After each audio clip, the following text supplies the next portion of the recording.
Why did Cadillac choose two drivers who were dropped from their seats just 1 year ago? What made them reject 15 other candidates, including rising stars like Fred Vesti and Mick Schumacher? And how did a conversation with Red Bull personnel about Sergio Perez completely change everything? According to Lawrence Barretto's exclusive reporting for Sky Sports, the answers reveal a calculated gamble that could either launch Cadillac to immediate relevance or become Formula One's most expensive lesson in experience versus youth. The numbers tell a remarkable story. According to Sky Sports' live coverage, Cadillac spoke to upwards of 15 drivers during their selection process. As Lawrence Barretto reported, this wasn't just casual interest. They conducted what Dan Towriss, Cadillac's CEO, described as pressure testing their entire driver lineup. The candidates read like a who's who of available talent. Sky Sports confirmed that Fred Vesti, currently one of Mercedes' reserves, was seriously considered. Former Haas racer Mick Schumacher threw his hat in the ring. Aston Martin reserve Felipe Drugovich was evaluated. Even Zhou Guanyu, Bottas' former Sauber teammate who's currently Ferrari's reserve, was of interest according to Barretto's analysis.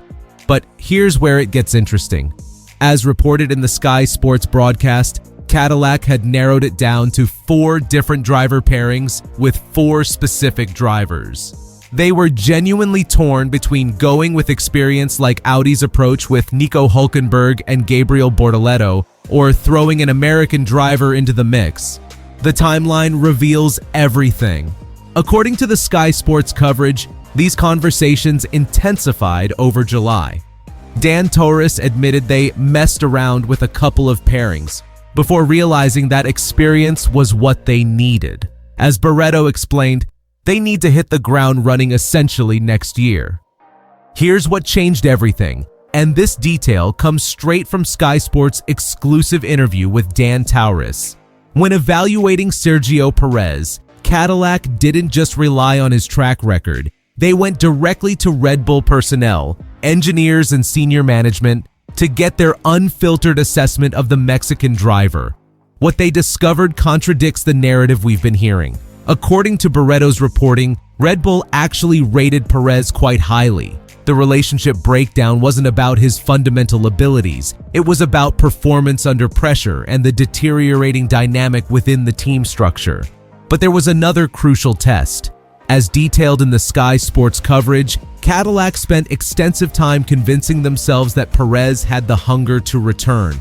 Unlike Bottas, who had been vocal every race weekend about wanting to come back, Perez had stepped away from the spotlight. He'd been training hard, but was he mentally ready? The interview process became critical. Dan Towriss revealed that Perez passed with flying colors because of how expressive and passionate he was about returning. This wasn't a driver looking for one last payday. This was someone with genuine, unfinished business. While Perez was working quietly behind the scenes, Valtteri Bottas was playing a completely different game. According to Sky Sports analysis, Bottas had been strategically positioning himself all year as Mercedes' reserve driver. The Finn wasn't just collecting a paycheck. As Lawrence Barretto reported, Bottas embedded himself in engineering meetings, spent significant time in the simulator, and crucially, played a key role in car development for 2026. He was gathering intelligence on the new regulations while keeping himself race fit. Then came that Instagram reel. Sky Sports noted that around 9 weeks ago, post-Canada, Bottas posted a reel showing a Cadillac seat with the caption, "That would be nice." At that point, according to the coverage, nothing was set in stone. It was classic Bottas, putting himself in the shop window while maintaining plausible deniability. But Bottas brought something else crucial to the table. He has 3 years of experience with Ferrari power units from his time at Sauber. Since Cadillac will be powered by Ferrari engines in 2026, this experience suddenly became invaluable. The contrast in approaches was stark. Perez had taken himself completely off the radar, focusing on family time and training. Bottas had made himself impossible to ignore while gathering critical 2026 intelligence. The final decision came down to a fundamental question that every new team faces. Do you build for the future or compete immediately? According to Sky Sports' comprehensive coverage, Cadillac made their choice clear. Combined, Perez and Bottas bring 527 Grand Prix starts to the table. That's more than 500 races worth of experience knowing how to handle pressure, how to develop a car, and crucially, how to galvanize a team during difficult periods. As team principal Graham Loudon stated in the official announcement covered by Sky Sports, they've seen it all and they know what it takes to succeed in Formula One. But more importantly, they understand what it means to help build a team. The experience factor extends beyond just driving. According to Lawrence Barretto's analysis, Perez knows how to galvanize a team and drive them forward from his challenging times at Force India, when the team almost went into administration. Bottas brings knowledge from both the success at Mercedes and the grinding reality of the Sauber years. But there's a commercial element too. As James Hinchcliffe pointed out in the Sky Sports coverage, Perez probably has the largest individual fan base of any driver on the grid, while Bottas has grown in leaps and bounds as a personality since leaving Mercedes. Here's why the timing of this announcement matters more than you might think. Formula One is about to undergo its most significant regulatory overhaul in years. New chassis regulations, new engine formulas, everything changes in 2026. According to the Sky Sports analysis, this levels the playing field in ways that could benefit a new team. As Lawrence Barretto noted, there will be potential reliability issues and a slightly mixed up pecking order like we tend to see at every regulation change.